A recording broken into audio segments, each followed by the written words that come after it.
V D Satheesan കേരളത്തിന്റെ മുഖ്യമന്ത്രി. 11 ദിവസത്തെ ചർച്ചകൾക്കും അനിശ്ചിതത്വങ്ങൾക്കും ഒടുവിലാണ് കോൺഗ്രസ് ദേശീയ നേതൃത്വത്തിന്റെ പ്രഖ്യാപനം ഇന്ന് വന്നത്. Based on all these discussions, it has been decided that Shri V.D. Satishan be appointed as the leader of the CLP. Thank you so much.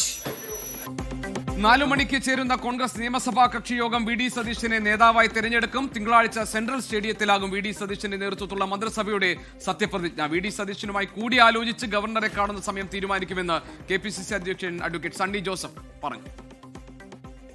കോൺഗ്രസിന്റെ ഇലക്ടഡ് MLA-മാർ 63 പേരുടെയും യോഗം ചേരും. ആ യോഗം ഐക്യകണ്ഠേന മുഖ്യമന്ത്രിയായി വി ഡി സതീശന്റെ പേര് നിർദ്ദേശിക്കുന്നതാണ്. ഘടകകക്ഷി നേതാക്കന്മാരും തിരുവനന്തപുരത്തേക്ക് എത്തിക്കൊണ്ടിരിക്കുകയാണ്. അവരെല്ലാവരും ആലോചിച്ച് വൈകുന്നേരത്തോടെ കേരള ഗവർണറെ കാണുന്ന കാര്യം നിർദ്ദിഷ്ട മുഖ്യമന്ത്രിയുമായി സംസാരിച്ച് തീരുമാനിക്കും. അദ്ദേഹത്തിന് എല്ലാവിധ അഭിനന്ദനങ്ങളും എല്ലാവിധ വിജയാശംസകളും KPCCയുടെ പേരിൽ ഞങ്ങൾ നേരുകയാണ്. വിവരങ്ങളുമായി ഡൽഹിയിൽ നിന്ന് വിനീത വിജിയും തിരുവനന്തപുരത്ത് നിന്ന് ഹാഷ്മി താജ് ഇബ്രാഹിമും ചേരുന്നു. ആദ്യം വിനീത വിജിയിലേക്ക്. വിനീത, കോൺഗ്രസ് ഹൈക്കമാൻഡ് ഒടുവിൽ തീരുമാനം പ്രഖ്യാപിച്ചിരിക്കുന്നു. വി ഡി സതീശൻ കേരളത്തിന്റെ മുഖ്യമന്ത്രിയാകുന്നു. പക്ഷേ അസംതൃപ്തർ ഇപ്പോഴുമുണ്ട്. രമേശ് ചെന്നിത്തലയ്ക്ക് കടുത്ത അതൃപ്തിയുണ്ട്. KC വേണുഗോപാൽ അതൃപ്തി പറയാതെ പറയുന്നുണ്ട്. പക്ഷേ ഈ കാര്യത്തിലൊക്കെ എങ്ങനെ ഇവരെ ഇനി കൂടുതൽ അനുനയിപ്പിക്കാമെന്നാണ് കോൺഗ്രസ് ദേശീയ നേതൃത്വം കരുതുന്നത്?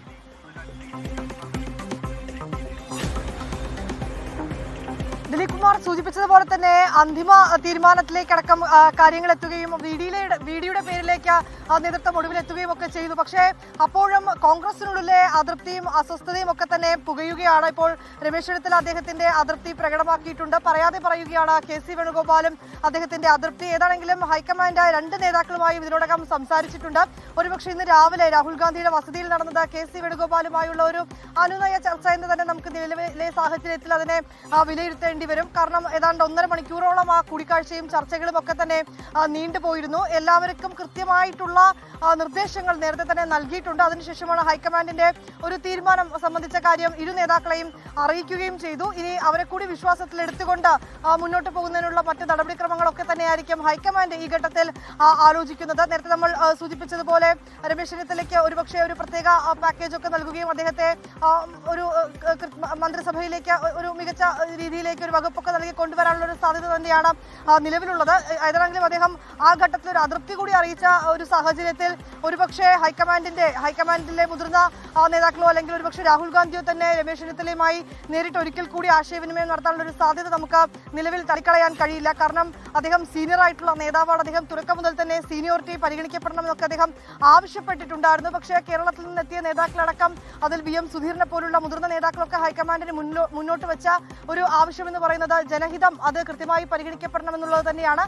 അതിൽ ദീപാദാസ് മുൻഷി അല്പസമയം മുൻപ് അവർ വാർത്താ സമ്മേളനത്തിലും വളരെ കൃത്യമായി പറഞ്ഞത് ഞങ്ങൾ ചർച്ചകൾ നടത്തിയിരുന്നു. ഈ ചർച്ചകളെയൊക്കെ ബേസ് ചെയ്തിട്ടാണ് അവസാനം അന്തിമ തീരുമാനത്തിലേക്ക് എത്തിയതെന്നാണ് വ്യക്തമാക്കിയിരിക്കുന്നത്. ഏതാണെങ്കിലും ഈ ഇരു നേതാക്കളുമായും ഒരിക്കൽ കൂടി ഹൈക്കമാൻഡ് സംസാരിക്കും. അവരുടെ അതൃപ്തി അത് മാറ്റി അവരെ ഇരുവരെയും ഒപ്പം നിർത്തി മുന്നോട്ട് കൊണ്ടുപോകുന്നതിനുള്ള നടപടികൾ ഉണ്ടാകുന്നത് തന്നെയാണ് നമുക്ക് നിലവിൽ ACC വൃത്തങ്ങളിൽ നിന്നൊക്കെ ലഭ്യമാവുന്ന സൂചന. ദിലീപ് കുമാർ, ഡൽഹിയിൽ നിന്ന് വിവരങ്ങൾ നൽകിയത് വിനീത വിജി.